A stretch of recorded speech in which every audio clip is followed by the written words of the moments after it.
Hello guys, എൻ്റെ പേരാണ്. ഞാൻ കല്ലിങ്കൽ ടാറ്റ ടെക്നീഷ്യനാണ്. ഇന്ന് നമ്മളൊരു ടാറ്റ അൾട്രോസിന്റെ വീൽ ബാലൻസ് ചെയ്യുന്ന വീഡിയോ ആണ് നോക്കുന്നത്. അപ്പോൾ നോക്കാം. ആദ്യം നമ്മൾ ഇതിന്റെ എയർ ചെക്ക് ചെയ്യാണ്. എയർ ചെക്ക് ചെയ്താൽ മാത്രമേ ഇതിന്റെ കറക്റ്റ് വീൽ ബാലൻസിന് നമുക്ക് അറിയാൻ പറ്റത്തുള്ളൂ. ശേഷം നമ്മൾ ഇതിന്റെ പഴയ വീൽ ബാലൻസ് വെയിറ്റിൽ ഒട്ടിച്ചിരിക്കുന്നതിനടുത്ത് റിമൂവ് ചെയ്ത് കളയാണ്. അടുത്തതായി ടയർ മെഷീനിൽ സെറ്റ് ചെയ്യാൻ പോവുകയാണ്. പിന്നീട് നമ്മൾ ഗ്രിപ്പിനിടയിലിരിക്കുന്ന ചെറിയ ചെറിയ കല്ലുകൾ റിമൂവ് ചെയ്യുകയാണ്. ഇതിന്റെ ഡിസ്റ്റൻസ് നമ്മൾ സെറ്റ് ചെയ്യാൻ പോവുകയാണ് മെഷീനിൽ.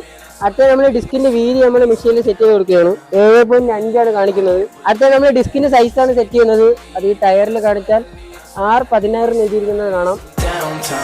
അടുത്തത് നമ്മളിത് റൺ ചെയ്യുകയാണ്. അപ്പോൾ ഇതിന്റെ കറക്റ്റ് വ്യത്യാസം നമുക്ക് അറിയാൻ പറ്റും. അപ്പോൾ ഇതിന്റെ ഔട്ട് സൈഡ് 10 ഗ്രാമിന്റെയും ഇൻസൈഡും 10 ഗ്രാമിന്റെയും വ്യത്യാസമുണ്ട്. അപ്പോൾ ആ വെയിറ്റ് നമ്മളിത് സെറ്റ് ചെയ്യുമ്പോൾ വീൽ ബാലൻസിങ് ഓക്കെയോ.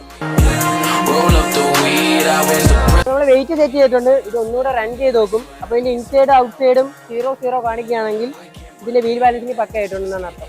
ഓക്കെ, അപ്പോൾ നമ്മുടെ ടയർ ബാലൻസിങ് കഴിഞ്ഞിട്ടുണ്ട്. പിന്നെ എന്തിനാണ് ബാലൻസ് ചെയ്യുന്നതെന്ന് പലർക്കും അറിയത്തില്ല. കാലക്രമേണ ഈ ടയറിന് വെയിറ്റിന് ബാലൻസിന് വ്യത്യാസം ഉണ്ടാവും.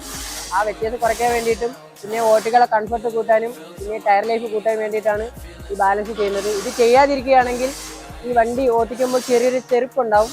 അപ്പോൾ അത് കുറയ്ക്കാനും പിന്നെ റൈഡിങ് കംഫർട്ടിന് വേണ്ടിയിട്ടാണ് മെയിനായിട്ട് വീൽ ബാലൻസിങ് ഓരോ അരമിനിറ്റും ചെയ്യുന്നത്. അപ്പോൾ പുതിയൊരു വീഡിയോയിൽ കാണുന്നതായിരിക്കും. ബൈ.